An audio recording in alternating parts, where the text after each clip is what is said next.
তোমার মেয়েকে 7 দিনের মধ্যে ডাকাত হরিদাসের সাথে না দিয়ে দাও, তাহলে তোমাকে এই গ্রাম ছেড়ে চলে যেতে হবে।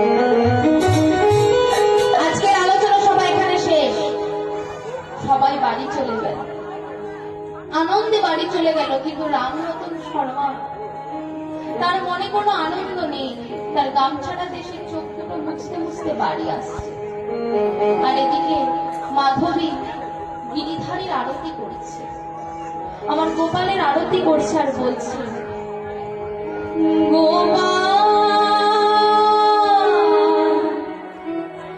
গোপাল গোবিন্দ হরি হরি হরি